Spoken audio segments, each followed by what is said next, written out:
Hello friends, welcome to geo study corner. Friends, जैसा कि आप लोग जानते हैं कि समान ज्ञान का इसमें 30 महत्वपूर्ण प्रश्न हम लोग डिस्कस करेंगे। ठीक है, तो टोटल क्वेश्चन इंपॉर्टेंट है, इसलिए पूरा वीडियो को ध्यान से देखिएगा। और सारा क्वेश्चन वही है जो प्रीवियस ईयर्स एग्जाम में पूछे गए हैं। ठीक है, और इसे हम एमसीक्यू के माध्यम से डिस्कस करेंगे। ठीक है दोस्तों, तो चलिए स्टार्ट करते हैं बिना कोई देर के। ठीक है, चलिए। तो फर्स्ट क्वेश्चन है लाइफ डिवाइन पुस्तक के लेखक कौन है? तो लाइफ डिवाइन पुस्तक के लेखक ये कौन है? तो ये है श्री अरविंद। कौन है? श्री अरविंद जो है लाइफ डिवाइन पुस्तक के लेखक हैं। ठीक है, तो इसका सही आंसर हो जाएगा डी।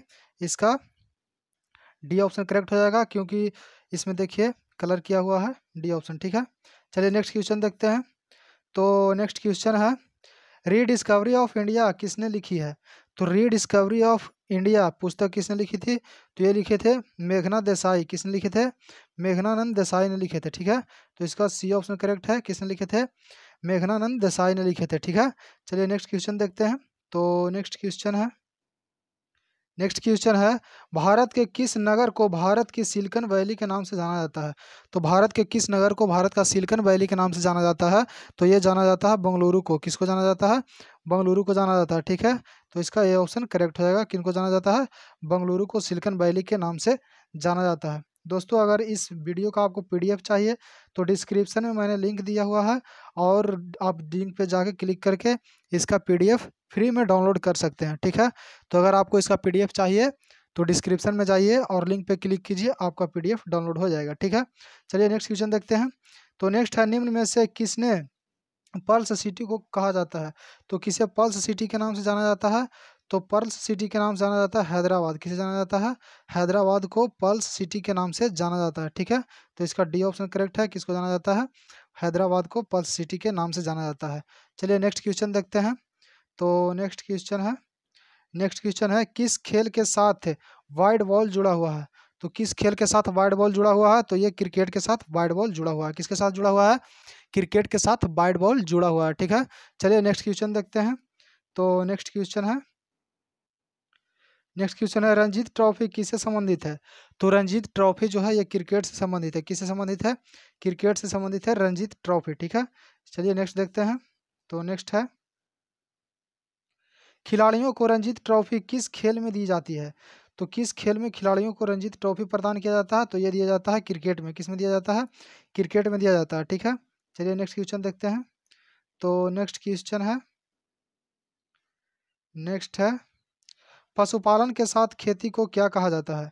तो पशुपालन के साथ खेती किया जाता है, इसे मिश्रित खेती कहा जाता है। क्या चीज कहा जाता है? मिश्रित खेती कहा जाता है। ठीक है, तो पशुपालन के साथ खेती को क्या कहा जाता है? तो इसे मिश्रित खेती कहा जाता है। नेक्स्ट देखते हैं। तो नेक्स्ट है भारतीय कृषि किस क्षेत्र में अधिक उपजाऊ वाली किस्मों का कार्यक्रम कब शुरू किया गया? तो भारतीय कृषि क्षेत्र में अधिक उपजाऊ वाली किस्मों का कार्यक्रम कब शुरू किया गया था? तो ये शुरू किया गया था वर्ष 1966 में। कब शुरू किया गया था? 1966 ईस्वी में शुरू किया गया था। ठीक है, चलिए नेक्स्ट देखते हैं। तो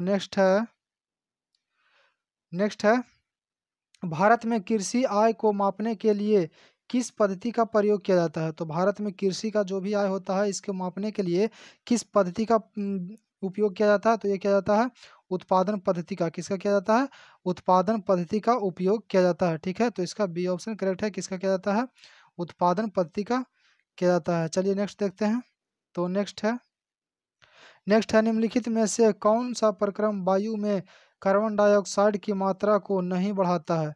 तो इनमें से कौन सा प्रक्रम है जो वायु में कार्बन डाइऑक्साइड की मात्रा को नहीं बढ़ाता? तो यह प्रकाश संश्लेषण। इसमें प्रकाश संश्लेषण में कार्बन डाइऑक्साइड की मात्रा नहीं बढ़ती है। ठीक है, चलिए नेक्स्ट देखते हैं। तो नेक्स्ट है रेड डाटा बुक में निम्नलिखित में से कौन सा डाटा पाया जाता है? तो जब रेड डाटा बुक जारी किया जाता है तो उसमें कौन सा डाटा पाया जाता है? तो उसमें सभी विलुप्त प्रजातियां पाई जाती है। जैसे कोई भी जातियां अगर विलुप्त हो गई है, पक्षी हो या जानवर हो, तो वही रेड डाटा बुक में उन्हीं के बारे में बताया जाता है। ठीक है, तो इसमें क्या किया जाता है रेड डाटा बुक में? तो ये सभी विलुप्त प्रजातियां बताई जाती है। ठीक है, चलिए नेक्स्ट देखते हैं। तो नेक्स्ट है संकटग्रस्त प्रजातियां को किस रंग के डाटा बुक में दर्शाया जाता है। तो संकटग्रस्त प्रजातियां जो कि विलुप्त होने ही वाला है उसको किस डाटा बुक में दर्शाया जाता है, तो इसे भी रेड डाटा बुक में दर्शाया जाता है, यानी कि लाल में दर्शाया जाता है। ठीक है, चलिए नेक्स्ट देखते हैं। तो नेक्स्ट है स्तनपायी में सबसे बड़ी ग्रंथि कौन सी होती है। तो स्तनपायी में सबसे बड़ी ग्रंथि कौन सी होती है, तो ये होती है यकृत। क्या होता है, यकृत होता है। ठीक है, जिसे लीवर बोला जाता है। चलिए नेक्स्ट देखते हैं।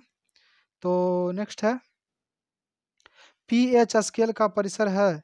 तो पीएच स्केल का पूरा परिसर जो होता है 0 से लेकर 14 तक के होता है। ठीक है, और जब ये 7 से नीचे रहता है तो एसिड रहता है, और 7 से ऊपर रहता है तो वो क्षार रहता है। ठीक है, चलिए नेक्स्ट देखते हैं। तो नेक्स्ट है प्राकृतिक रबर किस बहुलक का आइसोप्रीम है। तो ये आइसोप्रीम का है, किसका है, प्राकृतिक रबर किस बहुलक का है, तो ये आइसोप्रीम का है। ठीक है, तो इसका ए ऑप्शन करेक्ट हो जाएगा, किसका हो जाएगा, आइसोप्रीम का। चलिए नेक्स्ट देखते हैं। तो नेक्स्ट क्वेश्चन है एल का असंक्षिप्त रूप क्या है, यानी कि एल का फुल फॉर्म क्या है। तो लोकल एरिया नेटवर्क, क्या चीज़ है, लोकल एरिया नेटवर्क इसका फुल फॉर्म है। ठीक है, चलिए नेक्स्ट देखते हैं। तो नेक्स्ट है धातु के तार में बिजली का प्रहार किससे बनता है। तो धातु के तार में बिजली का प्रहार जो है ये किससे बनता है, तो ये बनता है इलेक्ट्रॉन से। किससे बनता है, इलेक्ट्रॉन से बनता है। ठीक है, तो इसका ए ऑप्शन करेक्ट है, किससे बनता है, इलेक्ट्रॉन से बनता है। चलिए नेक्स्ट देखते हैं। तो नेक्स्ट है निम्नलिखित में से कौन सा सर्वोत्तम विद्युत चालक है। तो विद्युत का सर्वोत्तम चालक जो है ये चांदी है, लेकिन महंगा होने के कारण इसे यूज नहीं किया जाता है, तांबा किया जाता है इसके जगह पर। ठीक है, लेकिन सर्वाधिक चालक कौन है, तो ये चांदी होता है। चलिए नेक्स्ट क्वेश्चन देखते हैं। नेक्स्ट क्वेश्चन है वायुमंडलीय हवा पृथ्वी पर रखी जाती है। तो वायुमंडलीय हवा पृथ्वी पर रखी जाती है कैसे, गुरुत्व के द्वारा। किसके द्वारा रखी जाती है, गुरुत्वाकर्षण बल के द्वारा, यानी गुरुत्व के द्वारा रखी जाती है। ठीक है, चलिए नेक्स्ट देखते हैं। तो नेक्स्ट है निम्नलिखित में से किस देश में मुसलमानों की संगठन सबसे अधिक है। तो निम्नलिखित में से किस देश में मुसलमानों की संगठन सर्वाधिक है, तो ये है कहाँ, इंडोनेशिया में। कहाँ है, इंडोनेशिया में। ठीक है, तो इसका सी ऑप्शन करेक्ट हो जाएगा, कहाँ है, इंडोनेशिया में। चलिए नेक्स्ट देखते हैं। तो नेक्स्ट है भारत में संचित क्षेत्र के सबसे अधिक भाग पर खेती होती है। तो भारत में सिंचित क्षेत्र में सबसे अधिक भाग पर क्या चीज का खेती होती है, तो इसमें ईख का खेती होती है। क्या चीज का होती है, ईख का होती है। ठीक है, तो इसका ए ऑप्शन करेक्ट हो जाएगा, किसका होती है, ईख का होती है। चलिए नेक्स्ट देखते हैं। तो नेक्स्ट है गुजरात तट दूर से जिस विश्वास घाटीय पट्टी का भारत और पाकिस्तान बातचीत कर रहे हैं उसका नाम क्या है। यानी कि गुजरात तट से दूर जिस विवादास्पद तटीय पट्टी का भारत और पाकिस्तान बातचीत कर रहे हैं उसका नाम क्या चीज़ है, तो उसका नाम है सर क्रिक। क्या चीज़ नाम है, सर क्रिक पे अभी विवाद चल रहा है भारत और पाकिस्तान के बीच। ठीक है, तो यही बता रहा है उसका नाम क्या चीज़ है, जो अभी विवादास्पद है उसका नाम है अभी सर क्रिक। क्या चीज़ नाम है, सर्क क्रिक इसका नाम है। ठीक है, चलिए नेक्स्ट देखते हैं। तो नेक्स्ट है भारत में नागरिकों के लिए निर्धारित मत देने की न्यूनतम आयु क्या है। तो क्या है, 18 वर्ष है। चलिए नेक्स्ट देखते हैं। तो नेक्स्ट है संवैधानिक संशोधन विधेयक में मतदान की आयु 21 वर्ष से घटाकर 18 वर्ष किया गया था। तो ये 61वां संविधान संशोधन था जब 21 वर्ष से आयु घटाकर 18 वर्ष किया गया था। ठीक है, चलिए नेक्स्ट देखते हैं। तो नेक्स्ट है भारत सरकार का संविधान अध्यक्ष कौन है। तो भारत सरकार का संवैधानिक अध्यक्ष जो होते हैं वो कौन होते हैं, तो ये होते हैं राष्ट्रपति। कौन होते हैं, राष्ट्रपति जो होते हैं भारत सरकार का संवैधानिक अध्यक्ष होते हैं। ठीक है, चलिए नेक्स्ट देखते हैं। तो नेक्स्ट है भारत में पुर्तगाल तत्व की वास्तविक नींव रखने वाले महान पुर्तगाली गवर्नर थे। तो वे कौन थे, तो ये थे अब्दुल कर्क। कौन थे, अलबुक कर्क थे। ठीक है, तो इसका बी ऑप्शन करेक्ट हो जाएगा, कौन थे, अलबुक कर्क। चलिए नेक्स्ट देखते हैं। तो नेक्स्ट है अंग्रेज शासक चार्ल्स द्वितीय को किसने राजकुमारी से विवाह करने के लिए बम्बई दहेज में दिया गया था।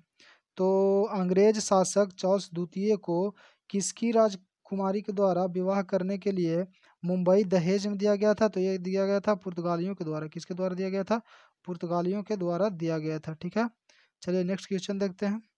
तो नेक्स्ट क्वेश्चन है, हर्षवर्धन का समकालीन दक्षिण भारतीय शासक कौन था? तो हर्षवर्धन का समकालीन दक्षिण भारतीय शासक कौन था? तो ये थे पुलकेशिन द्वितीय। कौन थे? पुलकेशिन द्वितीय थे। ठीक है, तो इसका बी ऑप्शन करेक्ट हो जाएगा। कौन थे? पुलकेशिन द्वितीय थे। चलिए नेक्स्ट देखते हैं। नेक्स्ट एंड लास्ट है, हर्षवर्धन की आरंभिक राजधानी कहाँ थी? तो हर्षवर्धन की आरंभिक राजधानी जो थी ये थे थानेश्वर। कहाँ था? थानेश्वर था हर्षवर्धन की आरंभिक राजधानी। ठीक है,